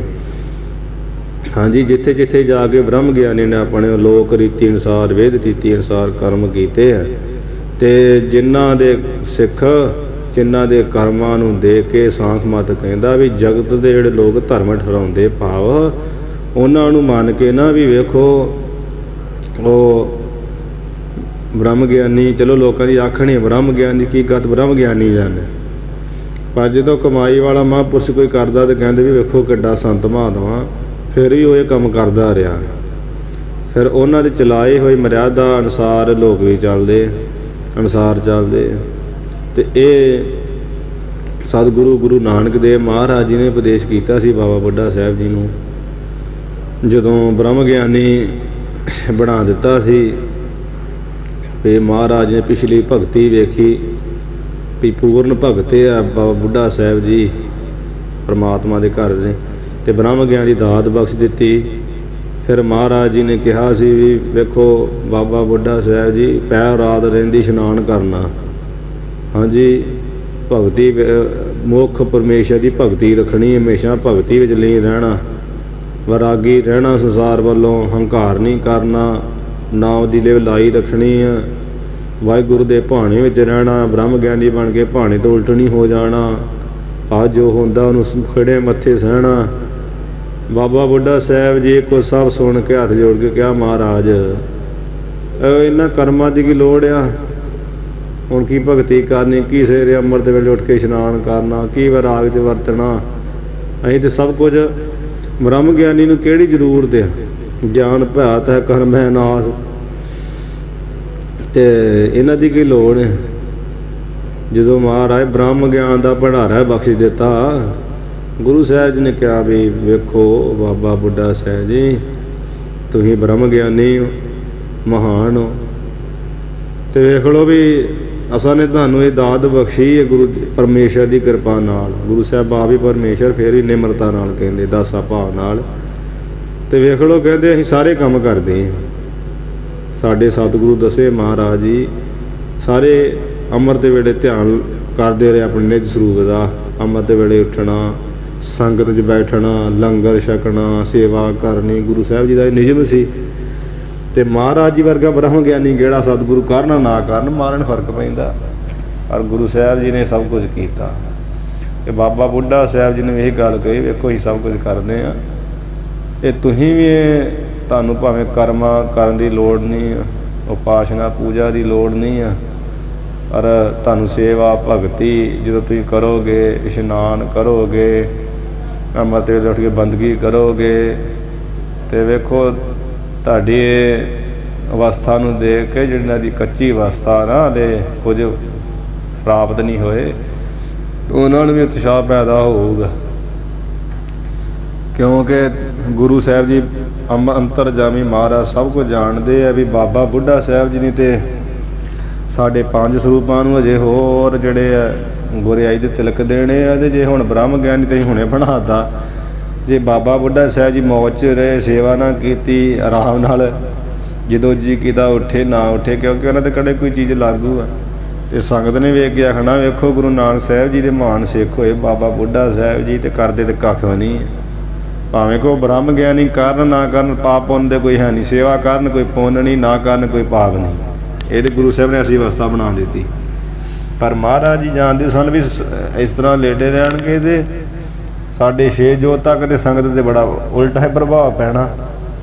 ਤੇ ਮਹਾਰਾਜ ਤਾਂ ਹੀ ਵੀ ਜੇ ਬਜ਼ੁਰਗ ਇਹਨਾਂ ਹੋ ਜਾਣਾ, ਜਦੋਂ ਬਜ਼ੁਰਗ ਅਵਸਥਾ ਵਿੱਚ ਵੀ ਅੰਮ੍ਰਿਤ ਵੇਲੇ ਉੱਠ ਕੇ ਬੰਦਗੀ ਕਰਨਗੇ, ਸਾਡੇ ਪਾਵਨ ਪਵਿੱਤਰ ਸਥਾਨਾਂ ਦੀ ਸੇਵਾ ਕਰਨਗੇ, ਟੋਕਰਾ ਢੋਣਗੇ ਮਿੱਟੀ ਦਾ, ਸੰਗਤਾਂ ਨੂੰ ਵੇਖ ਕੇ ਉਤਸ਼ਾਹ ਪੈਦਾ ਹੋਊਗਾ ਵੀ ਅਸੀਂ ਕਿਉਂ ਪਿਛੇ ਰਹੀਏ। ਬਾਬਾ ਬੁੱਢਾ ਸਾਹਿਬ ਏਡੀ ਉਮਰ ਹੈ, ਇੰਨੇ ਗੁਰੂ ਸਾਹਿਬਾਨ ਤਿਲਕ ਦਿੱਤਾ, ਏਡੀ ਵੱਡੀ ਕਮਾਈ ਦੇ ਮਾਲਕ, ਫਿਰ ਸੇਵਾ ਕਰਨ ਦੇ, ਤੇ ਉਹਨਾਂ 'ਚ ਉਤਸ਼ਾਹ ਪੈਦਾ ਹੋਊਗਾ। ਜੇ ਕੱਖ ਨਹੀਂ ਕਰਨਗੇ ਕਹਿਣਾ ਸੁੱਤੇ ਰਹਿੰਦੇ, ਉੱਦਾਂ ਵੀ ਕੱਖ ਨਹੀਂ ਕਰਨਾ। ਇਹਨਾਂ ਨੂੰ ਬ੍ਰਹਮ ਗਿਆਨੀ ਇਹੀ ਬਣਾਤਾ, ਉਹਨਾਂ ਬਣਨਾ ਕੋਈ ਨਹੀਂ ਹੈ। ਤੇ ਮਹਾਰਾਜ ਜੀ ਨੇ ਇਸੇ ਕਰਕੇ ਉਪਦੇਸ਼ ਕੀਤਾ ਸੀ ਵੀ ਸਭ ਕੁਝ ਕਰਨਾ ਤੁਹਾਨੂੰ ਵੇਖ ਕੇ ਦੂਜਿਆਂ ਨੂੰ ਰੰਗ ਚੜੂਗਾ, ਤੇ ਇਹ ਤੁਸੀਂ ਤਾਂ ਕਰਨਾ ਪਰਉਪਕਾਰ ਵਾਸਤੇ, ਆਪਣੇ ਵਾਸਤੇ ਕੁਝ ਨਹੀਂ ਕਰਨਾ। ਤੇ ਜਨਮ ਮਰਨ ਦੋਹੂ ਮੈਂ ਨਹੀਂ, ਜਨ ਪਰਉਪਕਾਰ ਹੀ ਹੈ। ਤੁਸੀਂ ਬ੍ਰਹਮ ਗਿਆਨੀ ਹੋ, ਜਨਮ ਮਰਨ 'ਚ ਤੁਹਾਡਾ ਕੋਈ ਹੈ ਨਹੀਂ ਲੈਣ ਦੇਣ, ਪਰਉਪਕਾਰ ਕਰਨਾ, ਭਾਵ ਤੁਸੀਂ ਇੱਦਾਂ ਕਰਨਾ ਤੁਹਾਨੂੰ ਵੇਖ ਕੇ ਦੂਜੇ ਸੇਧ ਲੈਣ। ਇਸ ਤਰ੍ਹਾਂ ਉਪਦੇਸ਼ ਕੀਤਾ ਸੀ। ਸੋ ਵੀ ਜਾਂ ਕੇ ਕਰਮਾਂ ਦੇ ਕੇ, ਜਿਨ੍ਹਾਂ ਬ੍ਰਹਮ ਗਿਆਨੀਆਂ ਗਿਆਨਵਾਨ ਮਹਾਂਪੁਰਖਾਂ ਦੇ ਕਰਮਾਂ ਨੂੰ ਦੇ ਕੇ ਜਗਤ ਦੇ ਲੋਕ ਧਰਮ ਠਹਿਰਾਉਂਦੇ। ਸਾਂਖ ਮਤ ਕਹਿੰਦਾ ਭਾਵ ਕਿ ਜਿਹੜੇ ਕਰਮ ਆ ਨਾ ਉਹ ਸਦਾ ਹੀ ਜਿਹੜੇ ਆ ਕਰਦੇ ਰਹਿਣੇ ਚਾਹੀਦਾ। ਕਿਸੇ ਵੀ ਅਵਸਥਾ ਚੱਲ ਜਾਓ ਇਹ ਕਰਦੇ ਰਹਿਣਾ ਚਾਹੀਦਾ। ਗੁਰਮਤਿ ਦਾ ਵੀ ਇਹੀ ਸਿਧਾਂਤ ਆ, ਸਦਾ ਹੀ ਆਪਣੇ ਕਿਰਿਆ ਕਰਮ ਨਹੀਂ ਛੱਡਣਾ। ਕਿੱਡੇ ਵੀ ਬ੍ਰਹਮ ਗਿਆਨੀ ਹੋ ਜਾਓ, ਸੁੱਤੇ ਨਹੀਂ ਰਹਿਣਾ, ਅੰਮ੍ਰਿਤ ਵੇਲੇ ਉੱਠਣਾ। ਸੰਤ ਗਿਆਨੀ ਗੁਰਬਚਨ ਸਿੰਘ ਮਹਾਂਪੁਰਸ਼ ਬ੍ਰਹਮ ਗਿਆਨੀ ਸਨ। ਕਿੰਨਾ ਵੇਖੋ ਉਹਨਾਂ ਨੇ ਕਰਮ ਕਿਰਿਆ ਕੀਤੀ ਆ, ਮਰਿਆਦਾ ਰੱਖੀ ਉਹਨਾਂ ਨੇ ਕਰਮ ਕਿਰਿਆ ਨਾਲ, ਕਿੰਨੀ ਕਠਿਨ ਕੀਤੀ ਆ, ਆਪਣੇ ਕਿਵੇਂ ਸੁੱਧੀ ਰੱਖਦੇ ਰਹੇ ਸਰੀਰ ਦੀ ਵੀ। ਉਹਨਾਂ ਨੂੰ ਤਾਂ ਲੋੜ ਨਹੀਂ, ਬ੍ਰਹਮ ਗਿਆਨੀ ਨੂੰ ਕੋਈ ਲੋੜ ਨਹੀਂ ਆ, ਇਸ਼ਨਾਨ ਕਰਨ ਨਾ ਕਰਨ ਜੋ ਮਰਜ਼ੀ ਹੋ ਜਾਏ, ਫਿਰ ਵੀ ਨਾ ਕਿੰਨੀ ਕਿਰਿਆ ਕੀਤੀ ਮਹਾਂਪੁਰਖਾਂ ਨੇ। ਸੰਤ ਬਾਬਾ ਆਦਰ ਸਿੰਘ ਜੀ ਮਸਤੂਆਣੇ ਵਾਲੇ ਕਿਹੜੇ ਬ੍ਰਹਮ ਗਿਆਨੀ ਸਨ, ਕਿੰਨਾ 1.25 ਲੱਖ ਪਾਠ ਕੀਤਾ। ਕਿਹੜੇ ਕਿਹੜੇ ਮਹਾਂਪੁਰਖਾਂ ਦੀ ਆਪਾਂ ਗੱਲ ਕਰੀਏ, ਸਾਰੇ ਮਹਾਂਪੁਰਖਾਂ ਨੇ ਬਹੁਤ ਕਮਾਈ ਕੀਤੀ, ਸਾਰੇ ਪੂਜਣਯੋਗ ਆ। ਜਿਹੜੇ ਮਹਾਂਪੁਰਸ਼ ਨੂੰ ਮਨਾ ਲਈ ਉਹ 'ਚ ਭਲਾ ਹੀ ਆ। ਸੰਤਾਂ ਦਾ ਮਹਾਂਪੁਰਖਾਂ ਦਾ ਦੇਣ ਆਪਾਂ ਕਿਤੇ ਦੇ ਸਕਦੇ ਹਾਂ ਕਿਤੇ, ਜਿੰਨੀ ਕਮਾਈ ਕੀਤੀ ਮਹਾਂਪੁਰਸ਼ਾਂ ਨੇ, ਸਾਰੇ ਮਹਾਂਪੁਰਖਾਂ ਦੇ ਦੇ ਨਹੀਂ ਦੇ ਸਕਦੇ। ਗੁਰੂ ਦਾ ਤਾਂ ਬੜੀ ਦੇਣਾ ਬੜੀ ਵੱਡੀ ਗੱਲ। ਗੁਰੂ ਵੱਲ ਤੇ ਆਪਾਂ ਜਾਈਏ ਨਾ, ਆਪਾਂ ਗੁਰੂ ਕੇ ਸਿੱਖਾਂ ਦੀ ਜਿਹੜੀ ਨਾ ਮਹਿਮਾ ਕਰ ਸਕਦੇ ਨਾ ਦੇਣ ਹੀ ਦੇ ਸਕਦੇ। ਸਤਿਗੁਰੂ ਤੇ ਪਰਮਾਤਮਾ ਉਹਨਾਂ ਦੇ ਤਾਂ ਆਪਾਂ ਤੋਸ਼ ਉਹਨਾਂ ਕਿਤੇ ਹੈ ਹੀ ਨਹੀਂ। ਸੋ ਬ੍ਰਹਮ ਗਿਆਨੀ ਦੇ ਕਰਮਾਂ ਨੂੰ ਦੇਖ ਕੇ ਸੰਸਾਰ ਦੇ ਲੋਕ ਧਰਮ ਠਹਿਰਾਉਂਦੇ ਆ ਤੇ ਉਹਦੇ ਅਨੁਸਾਰ ਚੱਲਦੇ ਹਨ। ਇਹ ਦੋਹਰੇ ਦਾ ਇੰਨਾ ਅਰਥ ਹੈ। ਦੋਹਰਾ ਜੈਸੇ ਤਵ ਅਗਿਆਨ ਤੇ, ਇਹ ਸਿੱਖ ਜਿਸ ਤਰ੍ਹਾਂ ਤਵ ਕਹੀਏ ਤੇਰੇ ਵਿੱਚ ਵੀ ਅਗਿਆਨ ਸੀ ਪਹਿਲਾਂ, ਉਹ ਅਗਿਆਨ ਦੇ ਤੇਰਾ ਕਰਕੇ, ਅਗਿਆਨ ਕਾਲ ਦੇ ਸਮੇਂ ਕਰਕੇ, ਚਲਤ ਹੋ ਤੋ ਜੋ ਰੀਤ, ਜਿਸ ਜੋ ਕਹੀਏ ਜਿਹੜੀ, ਤੇ ਜਾਂ ਜੋ ਕਹੀਏ ਜਿਸ ਰੀਤੀ ਨਾਲ ਤੂੰ ਬਿਨਾਂ ਚੱਲਦਾ ਸੀ ਨਾ ਅਗਿਆਨ ਸਮੇਂ, ਜਦੋਂ ਤੇਰੇ ਵਿੱਚ ਅਗਿਆਨ ਦਾ ਸਮਾਂ, ਅਗਿਆਨ ਕਾਲ ਸੀ, ਉਦੋਂ ਅਗਿਆਨੀ ਸੀ, ਸਰੂਪ ਦੀ ਲਗਤਾ ਨਹੀਂ ਸੀ ਕੀਤੀ, ਤੇ ਚੱਲਦਾ ਸੀ ਨਾ, ਸਾਰੇ ਕੰਮ ਕਰਦਾ ਸਾਂ, ਸੰਸਾਰੀ ਕੰਮ ਵੀ ਕਰਦਾ ਸਾਂ, ਤੇ ਸਰੂਪ ਦੀ ਲਗਤਾ ਵਾਸਤੇ ਵੀ ਆਉਣਾ ਜਾਂਦਾ ਸਾਂ। ਗੁਰੂ ਜੀ ਆਹ ਉਪਦੇਸ਼ ਦਿਓ, ਆਹ ਦਿਓ, ਤੇ ਆਪਣੇ ਹੋਰ ਵੀ ਕੰਮ ਕਰਦਾ ਸਾਂ। ਤੈਸੀ ਬਿਦ ਅਬ ਹੂੰ ਚੱਲੈ, ਤੈਸੀ ਬਿਦ, ਉਸੀ ਵਿਧੀ ਅਨੁਸਾਰ, ਉਸੇ ਬਿਦ ਕੀ ਤਰ੍ਹਾਂ, ਉਸੇ ਤਰ੍ਹਾਂ ਨਾ, ਉਸੇ ਵਿਧੀ ਅਨੁਸਾਰ, ਉਸੇ ਤਰ੍ਹਾਂ ਨਾਲ ਅਬ ਹੂੰ, ਹੁਣ ਦੇ ਸਮੇਂ ਵਿੱਚ ਤੂੰ ਚੱਲੇ ਕਿ ਇਹ ਚੱਲਣਾ ਕਰ। ਹੁਣ ਤੂੰ ਉਸੇ ਸਮੇਂ ਤਰ੍ਹਾਂ ਚੱਲਣਾ ਜਿਵੇਂ ਅਗਿਆਨੀ ਪਹਿਲਾਂ ਚੱਲਦਾ ਸੀ, ਹੁਣ ਵੀ ਉੱਦਾਂ ਗਿਆਨੀ ਬਣ ਕੇ ਰਹਿਣਾ। ਪਰ ਕਰਨਾ ਕੀ ਹੈ, ਤਜ ਕਰ ਮਨ ਸੁਭਰੀਦ, ਪਰ ਆਪਣੇ ਮਨ ਵਿੱਚ ਜਿਹੜੇ ਕੰਮ ਆ ਇਹਨਾਂ ਦੀ ਪ੍ਰੀਤੀ ਪ੍ਰੇਮ ਨਹੀਂ ਕਰਨਾ। ਇਹਨਾਂ ਦਾ ਮੋਹ ਛੱਡ ਕੇ, ਇਹ ਸਰੀਰਾਂ ਦੇ ਮੋਹ ਛੱਡ ਕੇ, ਆਪਣੇ ਸਰੀਰ ਦਾ ਮੋਹ ਛੱਡ ਕੇ, ਸਗੇ ਸੰਬੰਧੀਆਂ ਦਾ ਮੋਹ ਛੱਡ ਕੇ, ਕੰਮਾਂ ਦਾ ਮੋਹ ਛੱਡ ਕੇ, ਪ੍ਰੀਤੀ ਛੱਡ ਕੇ ਫਿਰ ਇਹ ਕੰਮ ਕਰਨੇ ਆ। ਹੁਣ ਭਾਵ ਸੁਤੇ ਸਿੱਧ ਕਿਰਿਆ ਕਰੀ ਜਾਣੀ ਹੈ, पर मतलब ये मोह च नहीं पैना। जिवें भगत नामदेव जी हाथ पाओ कर काम सब चीत निरंजन नाल काहे छिपो छाले राम ना लावो चीत। कपड़े नूं ठप्पे लाउंदे सन ना भगत महाराज जी, भगत नामदेव जी छींबे जाते सन। ते वेखो उन्हां मित्र तरलोचन नूं ही उपदेश कीता सी भी साडा ये संसारी काम ना कोई मोह मोह नहीं है, ये तुदां करदे आ क्योंकि दुनियावी तौर पर छींबे वजदे हैं तो दुनियावी तौर पर माया नाल ही थोड़ा बहुता जिहड़ा गुजारा चलदा ते ओह करी कुरी जाईदा जिन्ना कुछ जी करदा। अंदर साडी प्रीति उत्थे ही है परमेश्वर नाल, इधर प्रीति नहीं हैगी। ते भाव संसारी लोकां ने कहना नामदेव दे वेखो जी आद काम करी जांदा, ये ब्रह्म ज्ञानी है संध्या है, ये घर का काम करी जांदा। पर अंदर ही बस उन्हां दी अवस्था नूं ओह ही आनण ब्रह्म ज्ञानी। इसे तरह अज्ञानी तरह कहते भी हुण भी चली जाना वो रीति नाल, भाव सारे काम करने, काम नहीं छड्डणे।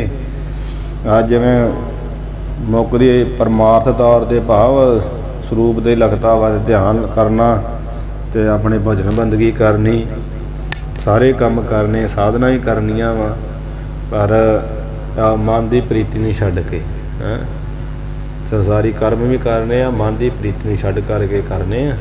उन्हां विच खचत नहीं होना, मोह नहीं करना।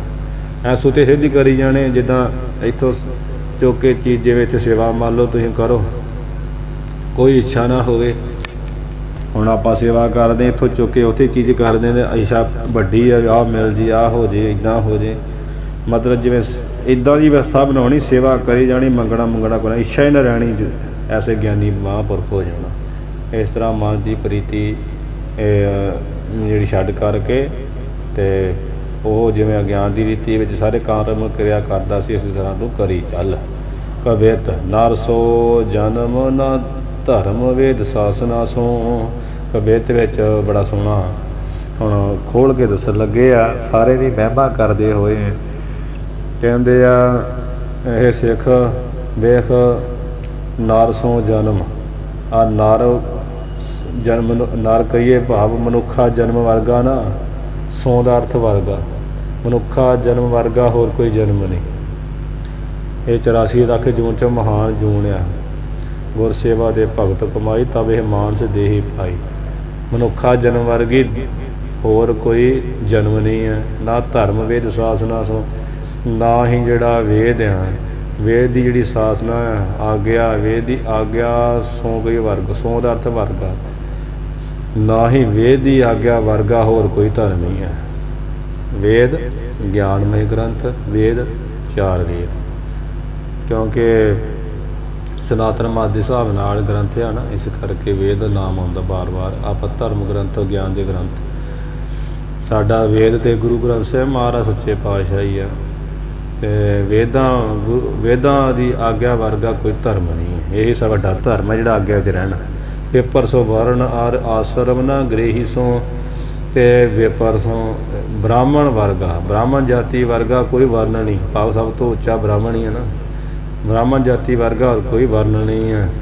ਆਰ ਕਹੀਏ ਤੇ ਆਸਰਮ ਨਾ ਗ੍ਰੇਹੀ ਸੋ, 4 ਆਸ਼ਰਮਾਂ ਵਿੱਚੋਂ ਗ੍ਰੇਹੀ ਗਏ ਗ੍ਰਹਿਸਤੀ ਸੋ ਕਹੀਏ ਵਰਗਾ ਹੋਰ ਕੋਈ ਆਸ਼ਰਮ ਨਹੀਂ। ਸਭ ਤੋਂ ਮਹਾਨ ਆਸ਼ਰਮ ਗ੍ਰਹਿਸਤੀ ਆ। ਕਈ ਗ੍ਰਹਿਸਤ ਨੂੰ ਮਾੜਾ ਕਹਿੰਦੇ ਸੰਨਿਆਸੀ ਬਣ ਕੇ, ਉਹਨਾਂ ਨੂੰ ਇਹ ਨਹੀਂ ਪਤਾ ਵੀ ਤੁਸੀਂ ਗ੍ਰਹਿਸਤ 'ਚ ਪੈਦਾ ਹੋਏ ਜੇ। ਤੁਹਾਡੇ ਮਾਂ ਪਿਓ ਨਾ ਦੇ ਤੁਸੀਂ ਕਿੱਥੋਂ ਬਣ ਜਾਂਦੇ ਤੇ ਕਿੱਥੋਂ ਤੁਸੀਂ ਆਪਣਾ ਤਿਆਗੀ ਹੋ ਜਾਂਦੇ।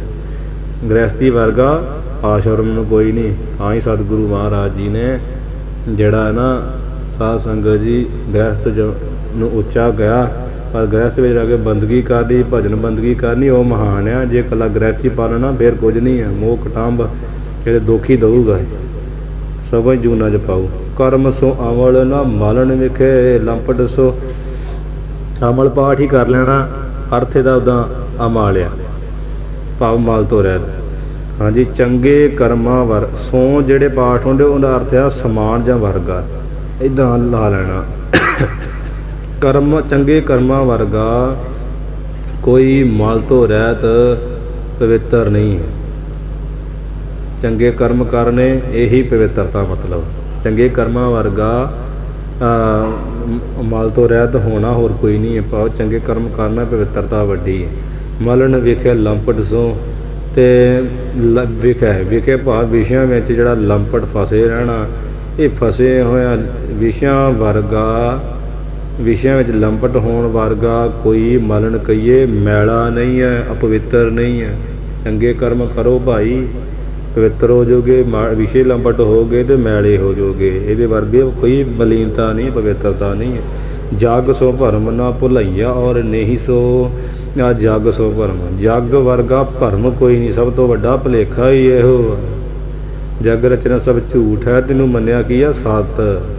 ਜਿੰਨੇ ਸਾਨੂੰ ਮੋਹ ਇੰਨਾ ਪਾਇਆ ਹੋਇਆ, ਬਾਰ-ਬਾਰ ਆਈ ਜਾਈ ਜਾਂਦੇ। ਜਗ ਵਰਗਾ ਭਰਮ ਕੋਈ ਨਹੀਂ, ਸਭ ਤੋਂ ਵੱਡਾ ਭਰਮ ਹੀ ਆ। ਜੈਸਾ ਮਾਨੀਏ ਹੋਏ ਨਾ ਤੈਸਾ, ਕਿਆ ਕਹੀਏ ਮਾਧਵੇ ਕਿਆ ਕਹੀਏ ਭਰਮ ਐਸਾ। ਐਸਾ ਭਰਮ ਆ ਕਿ ਸੰਸਾਰ ਸੱਚ ਨਹੀਂ ਸੱਚਾ ਲੱਗੀ ਜਾਂਦਾ, ਤੇ ਇਹਦੇ ਕਿੰਨੇ ਮੋਹ 'ਚ ਫਸੇ ਸਾਡੇ ਸਰੀਰ ਆ। ਅਸੀਂ ਮਰੀ ਜਾਂਦੇ ਇੱਕ ਦੂਜੇ ਨੂੰ, ਮੋਹ ਹੀ ਨਹੀਂ ਛੱਡ ਸਕਦੇ। ਸੰਸਾਰ ਵਰਗਾ ਭਰਮ ਕੋਈ ਨਹੀਂ, ਨਾ ਭੁਲਾਈਆ ਔਰ ਨਹੀਂ ਸੋ। ਤੇ ਨੰਨਾ ਦਹਿਲੀ ਦੀਪ ਗਿਆ, ਸਾਰੇ ਪਾਸੇ ਲੱਗੀ ਜਾਂਦਾ, ਨਹੀਂ ਅਲਾਈਆ ਭਲਾਈਆ ਔਰ ਨਹੀਂ ਸੋ। ਪ੍ਰੇਮੀ ਦੇ ਵਰਗਾ ਭਲਾਈਆ ਕਹੀਏ ਭੁਲਾਉਣ ਵਾਲਾ ਕੋਈ ਨਹੀਂ। ਜਦੋਂ ਪ੍ਰੇਮੀ ਜਿਹਦੇ ਨਾਲ ਪ੍ਰੇਮ ਹੋਊ ਨਾ, ਉਹ ਜਦੋਂ ਭੁਲਾ ਲੈਂਦਾ ਤਾਂ ਸਭ ਤੋਂ ਵੱਡਾ ਦੁੱਖ ਹੁੰਦਾ। ਨਹੀਂ ਸੋ ਪ੍ਰੇਮੀ ਵਰਗਾ ਭੁਲਈਆ ਕੋਈ, ਭੁਲਾਉਣ ਵਾਲਾ ਕੋਈ ਨਹੀਂ। ਜਿੰਨਾ ਪ੍ਰੇਮ ਕਰਾਂਗੇ ਨਾ ਆਪਾਂ, ਉਹ ਹੀ ਭੁਲਾਊ ਸਾਨੂੰ। ਤੇ ਗੁਰੂ ਨੂੰ ਇੱਥੇ ਛੱਡਿਆ ਤੇ ਗੁਰੂ ਦੀ ਗੱਲ ਨਹੀਂ ਹੈ, ਪਰਮਾਤਮਾ ਦੀ ਗੱਲ ਨਹੀਂ, ਸੰਸਾਰੀ ਜੀਵਾਂ ਦੀ। ਗੁਰ ਸੋ ਨਾ ਵੈਦ ਉਪਚਾਰ ਨਾ ਵਿਚਾਰ ਜੈਸੋ।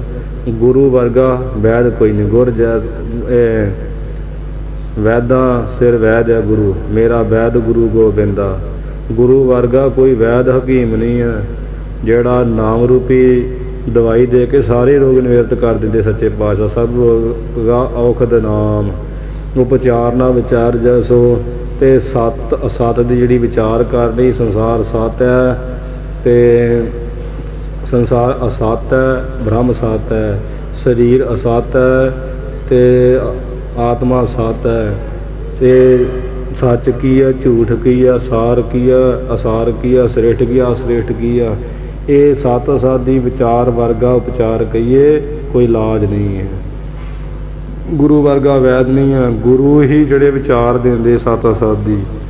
ਗੁਰੂ ਜਦੋਂ ਵਿਚਾਰ ਦਿੰਦੇ ਆ, ਗੁਰੂ ਵਰਗਾ ਵੈਦ ਕੋਈ ਨਹੀਂ। ਗੁਰੂ ਜਦੋਂ ਸੱਤ ਅਸਤ ਦੀ ਵਿਚਾਰ ਬਖਸ਼ ਦਿੰਦੇ ਆ, ਸਹੀ ਗਲਤ ਦੀ ਪਛਾਣ ਕਰਾ ਦਿੰਦੇ ਆ, ਇਹਦੇ ਵਰਗਾ ਇਲਾਜ ਕੋਈ ਨਹੀਂ ਹੈ। ਠੀਕ ਹੈ ਜੀ। ਆਗੈ ਸੋ ਨਾ ਰੋਗੀ ਔ ਅਸੰਜਮੀ ਨਾ ਇਹੀ ਸੋ। ਆਗਿਆ ਕਹੀਏ ਅਗਿਆਨੀ, ਗਿਆਨ ਤੋਂ ਰਿਹਾ ਤਾਂ ਅਗਿਆਨੀ ਵਰਗਾ ਰੋਗੀ ਕੋਈ ਨਹੀਂ ਹੈ। ਅਗਿਆਨੀ ਬੰਦਾ ਰੋਗੀ ਕਿਵੇਂ ਹੈ? ਜਿਵੇਂ ਰੋਗੀ ਇੱਥੇ ਡਿੱਗ ਪਾ, ਇੱਥੇ ਡਿੱਗ ਪਾ, ਇੱਥੇ ਡਿੱਗਵਾ ਕਰਦਾ ਨਾ, ਹਾਏ ਮਰ ਗਿਆ, ਹਾਏ ਮਰ ਗਿਆ। ਇਸੇ ਤਰ੍ਹਾਂ ਅਗਿਆਨੀ ਵੇਖੋ ਜਿੱਥੇ ਜਾਂਦਾ ਉੱਥੇ ਮੋਹ ਪਾ ਕੇ ਬਹਿ ਜਾਂਦਾ। ਇਹ ਵੀ ਮੇਰੇ, ਆ ਵੀ ਮੇਰੇ, ਆ ਵੀ ਮੇਰੇ ਹੈ। ਜਿੱਦਾਂ ਰੋਗੀ ਬੰਦਾ ਹਾਏ ਹਾਏ ਕਰਦਾ ਨਾ, ਇਸੇ ਤਰ੍ਹਾਂ ਅਗਿਆਨੀ ਬੰਦਾ ਮੋਹ 'ਚ ਫਸਿਆ ਹੋਇਆ, ਰੋਗੀ ਹੋਇਆ ਤੇ ਹਾਏ ਹਾਏ ਕਰਦਾ, ਮੇਰੇ ਮੇਰੇ ਸਭ ਕੁਝ ਮੇਰਾ। ਇਸ ਕਰਕੇ ਅਗਿਆਨੀ ਵਰਗਾ ਰੋਗੀ ਕੋਈ ਨਹੀਂ। ਇਹਦਾ ਵਿਸਥਾਰ ਹੈ, ਆਪਾਂ ਸੰਖੇਪ ਦੇ ਵਿੱਚ ਦੱਸਾਂਗੇ। ਔ ਅਸੰਜਮੀ ਨਾ ਇਹੀ ਸੋ। ਇਹੀ ਕਹੀਏ ਅਗਿਆਨੀ। ਇਸੇ ਅਗਿਆਨੀ ਵਰਗਾ ਅਸੰਜਮੀ ਕੋਈ ਬਦ ਪਰਹੇਜੀ ਨਹੀਂ। ਇਹਨੂੰ ਕਦੇ ਰਤਾ ਪਰਹੇਜ ਨਹੀਂ ਹੈਗਾ। ਮੋਹ ਵੱਲੋਂ ਇਹ ਪਰਹੇਜ ਨਹੀਂ ਕਰਦਾ ਅਗਿਆਨੀ, ਕਾਮ ਵੱਲੋਂ ਇਹ ਨਹੀਂ ਕਰਦਾ ਪਰਹੇਜ ਹੈ, ਝੂਠੇ ਸੰਸਾਰ ਵੱਲੋਂ ਇਹ ਪਰਹੇਜ ਨਹੀਂ ਕਰਦਾ। ਬਦ ਪਰਹੇਜੀ ਆ, ਇਹਦਾ ਕੋਈ ਪਰਹੇਜ ਨਹੀਂ ਹੈ, ਇਹਨੂੰ ਕੱਖ ਨਹੀਂ ਭੱਜਦਾ। ਅਸੰਜਮੀ ਆ ਇਹ। ਅਗਿਆਨੀ ਵਰਗਾ ਰੋਗੀ ਕੋਈ ਨਹੀਂ, ਭਾਵ ਰੋਗਾਂ ਦੇ ਸਹਿਜ ਅਗਿਆਨੀ ਹੈ, ਜਿਹੜਾ ਸਰੂਪ ਦੀ ਲਗਤਾ ਨਹੀਂ ਕਰਦਾ, ਸਰੀਰ ਦੇ ਮੋਹ 'ਚ ਫਸਿਆ ਰਹਿੰਦਾ। ਤੇ ਇਹਦੇ ਵਰਗਾ ਹੀ ਇਹੀ ਸੋ ਕਹੀਏ, ਇਸੇ ਅਗਿਆਨੀ ਵਰਗਾ ਅਸੰਜਮੀ ਬਦ ਪਰਹੇਜੀ ਕੋਈ ਨਹੀਂ, ਜਿਹਨੂੰ ਪਾਈਦਾ ਹੀ ਕੱਖ ਨਹੀਂ। ਮਨ ਸੋ ਉਪਾਸ਼ਕ ਸੋ ਬੁੱਧ ਸੋ ਨਾ ਸੰਗੀ। ਮਨ ਵਰਗਾ ਉਪਾਸ਼ਨਾ ਕਰਨ ਵਾਲਾ ਉਹ ਕੌਣ ਹੁੰਦਾ? ਭਗਤ।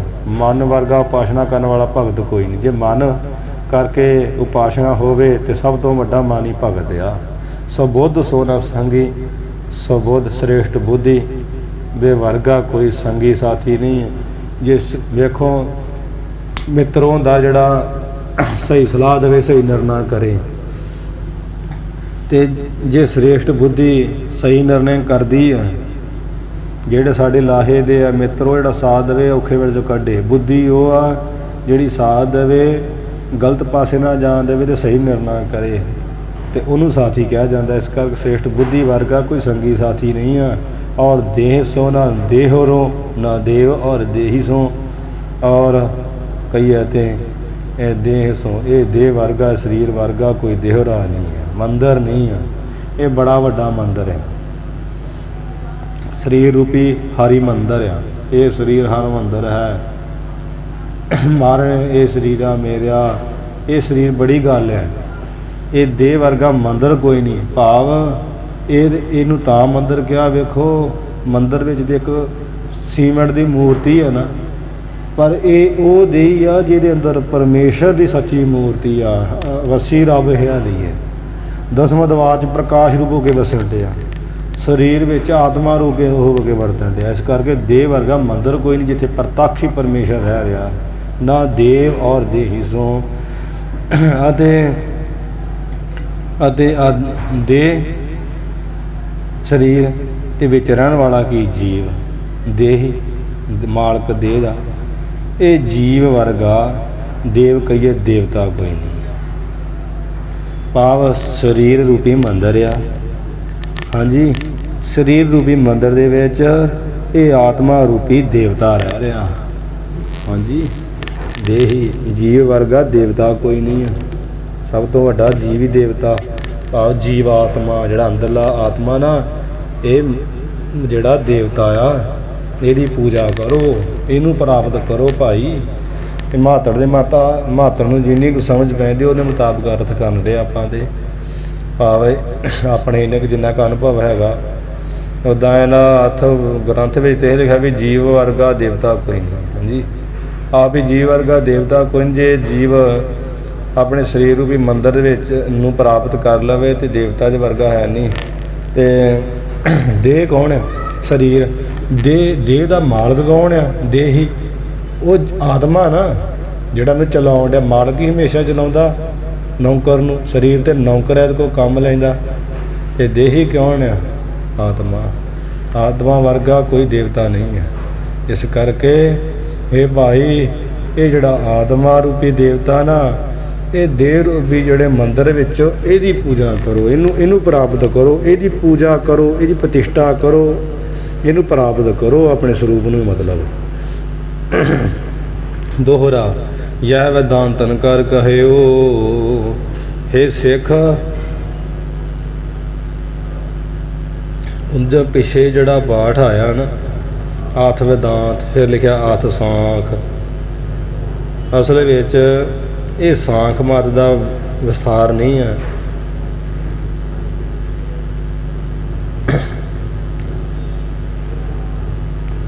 ਕਿਉਂਕਿ ਇਸੇ ਲਿਖਿਆ ਤਾਂ ਹੈ ਉਂਝ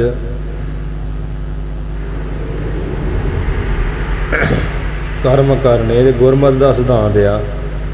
ਸੋ ਇਹਨਾਂ ਹੱਥ ਸਾਂਖ ਲਿਖਿਆ, ਸਾਂਖ ਦਾ ਅੱਗੇ ਫਿਰ ਦੁਬਾਰਾ ਆਏਗਾ ਅੱਗੇ। ਸੋ ਰੋ ਵਿਚਾਰ ਪਰ ਇੱਥੇ ਨਾ ਸਿੱਧ ਕਰ ਦਿੱਤਾ ਵਾ ਦੋਹਰੇ ਵਿੱਚ ਕਿ ਸਿੱਖ ਯਹ ਵੈਦਾਂਤਨ ਕਰ ਕਹਿਓ। ਇਹ ਸਿੱਖ, ਇਹ ਜਿਹੜਾ वेदांतन, ये वेदांती है ना, वेदांतियाँ करके जो वेदांतर, वेदांतियाँ करके जो कहा होया सबोध सिद्धांत, जो सार कहिए श्रेष्ठ सिद्धांत है ना, सिद्धांत भाव जिथे सिद्धि का अंत है, भाव जिथे सिद्ध आंत सारे सिद्धांत निचोड़ खत्म होंगे, सिद्धियां का सिद्धांतां का अंत होंदा। जो श्रेष्ठ सिद्धांत, जो तत्त सिद्धांत आ, श्रेष्ठ बुद्धि का, श्रेष्ठ बुद्धि वाला जो सिद्धांत है ना, जो श्रेष्ठ, जो सार, जो श्रेष्ठ सिद्धांत, श्रेष्ठ बुद्धि वाला वेदांती करके क्या होया, वो तेरे ताईं कथन किया। जो जड़ा भी श्रेष्ठ सिद्धांत सार तत्त आ, ते ये वेदांतियां ने जो क्या वेदांतियां करके तेरे ताईं क्या होया, ये वेदांत कहंदे गल। हाँ जी, सबे समझिए आप मैं, वेदांती की कहते हैं, सबे समझिए आप मैं, सब कोई अपने विच समझिए, भाव अपना आत्मा रूप करके जानिए। जो ते आत्मा रूप करके जानांगे ते आत्मा मेरा की है, व्यापक है। ਤੇ ਵਿਆਪਕ ਆਤਮਾ ਵਿੱਚ ਹੀ ਇਹ ਜੀਵ ਸਾਰੇ ਵਿਚਰ ਰਹੇ ਨਾ। ਇਸ ਕਰਕੇ ਸਾਰੇ ਆਪਣੇ ਆਪ ਵਿੱਚ ਸਮਝੀਏ, ਸਭ ਮੈਂ ਆਪ ਨਿਹਾਰ, ਤੇ ਸਾਰੇ ਵਿੱਚ ਆਪ ਆਪਣੇ ਆਤਮਾ ਰੂਪ ਕਰਕੇ ਦੇਖਣਾ ਕਰੀਏ। ਭਾਵ ਮੇਰਾ ਆਤਮਾ ਕੀ ਹੈ? ਬ੍ਰਹਮ ਰੂਪ ਹੈ, ਤੇ ਬ੍ਰਹਮ ਤੋਂ ਬਾਹਰ ਕੋਈ ਹੈ ਨਹੀਂ। ਮੇਰਾ ਆਤਮਾ ਕੀ ਹੈ? ਬ੍ਰਹਮ ਰੂਪ ਆ, ਵਿਆਪਕ ਹੈ। ਵਿਆਪਕ ਵਿੱਚ ਹੀ ਸਾਰਾ ਬ੍ਰਹਿਮੰਡ ਹੈ। ਹਾਂ, ਤੇ ਇਹ ਤੇ ਮੈਂ ਸਾਰਿਆਂ ਵਿੱਚ। ਬ੍ਰਹਿਮੰਡ ਵਿੱਚ ਜੋ ਕੁਝ ਵੀ ਰਹਿ ਰਿਹਾ, ਬ੍ਰਹਿਮੰਡ ਵਿੱਚ ਮੈਂ, ਭਾਵ ਆਤਮਾ ਮੇਰਾ, ਵਿਆਪਕ ਵਿੱਚ ਆਤਮਾ, ਸਾਰੇ ਲੋਕ, ਇਹ ਸਾਰੇ ਵਿੱਚ ਮੈਂ ਵਿਆਪਕ ਰੂਪ ਹੋਣ ਕਰਕੇ ਸਮਾਇਆ ਹੋਇਆ। ਜਿਵੇਂ ਆਕਾਸ਼ ਕੀ ਆ? ਸੱਤਾਂ ਪਤਾਲਾਂ, ਸੱਤਾਂ ਲੋਕਾਂ ਵਿੱਚ, ਤੇ ਸੱਤੇ ਪਤਾਲ ਆਕਾਸ਼, ਸੱਤੇ ਪਤਾਲ ਸੱਤੇ ਲੋਕ ਆਕਾਸ਼ ਵਿੱਚ। ਹਾਂਜੀ, ਇਹ ਗੱਲ ਹੁੰਦੀ ਹੈ। ਸਭ ਮੈਂ ਆਪ ਨੇ, ਸਾਰਿਆਂ ਵਿੱਚ ਆਪਣੇ ਆਪ ਨੂੰ ਨਿਹਾਰ ਕੇ ਦੇਖਣਾ ਕਰ। ਇਹੋ ਵੇਸ ਸੰਸਾਰ ਤੋਂ ਦੇਖਦੇ, ਇਹੋ ਹਰ ਕਾ ਰੂਪ ਹੈ। ਇਹ ਪਰਮੇਸ਼ਰ ਦਾ ਰੂਪ, ਮੇਰਾ ਆਤਮਾ ਪਰਮੇਸ਼ਰ ਦਾ ਰੂਪ ਹੈ।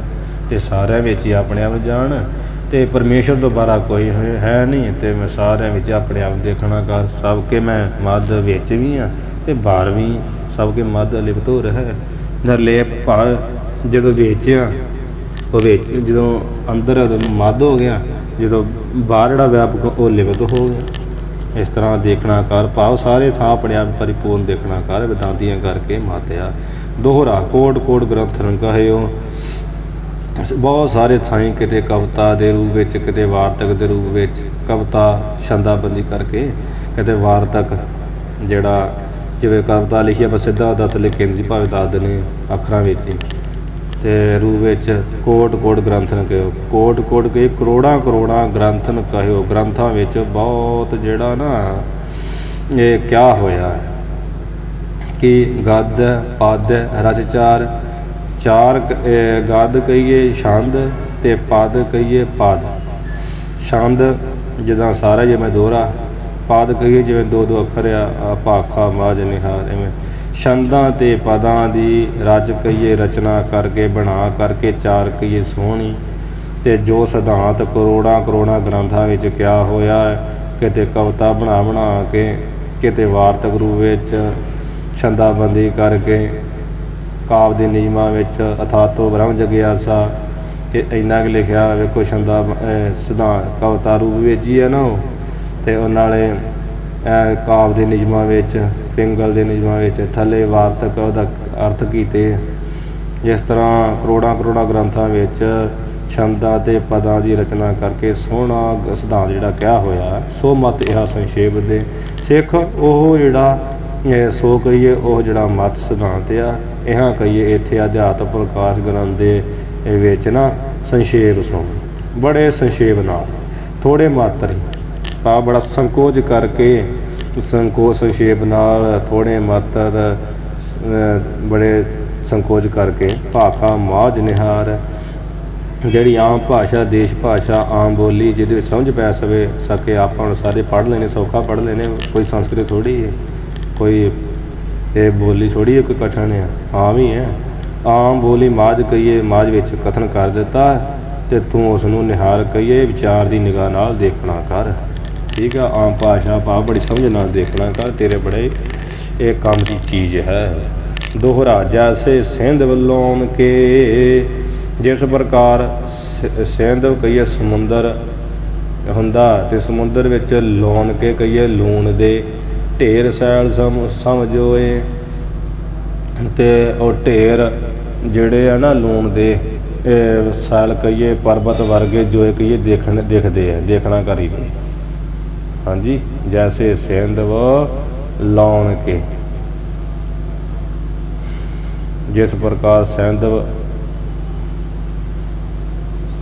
ਨਾਲ ਸਮੁੰਦਰ ਦਾ, ਜਿਵੇਂ ਇਸ ਤਰ੍ਹਾਂ ਸਮੁੰਦਰ ਵਿੱਚ ਲੂਣ ਦੇ ਢੇਰ ਜਿਹੜੇ ਆ ਨਾ, ਲੂਣ ਦੇ ਉਹ ਸੈਲ ਕਹੀਏ, ਪਰਬਤਾਂ ਪਹਾੜਾਂ ਦੇ ਸਮ ਕਹੀਏ ਵਰਗੇ ਸਮਾਨ ਜੋ ਇਹ ਕਹੀਏ ਦੇਖੇ ਜਾਂਦੇ, ਦਿਖਦੇ ਆ।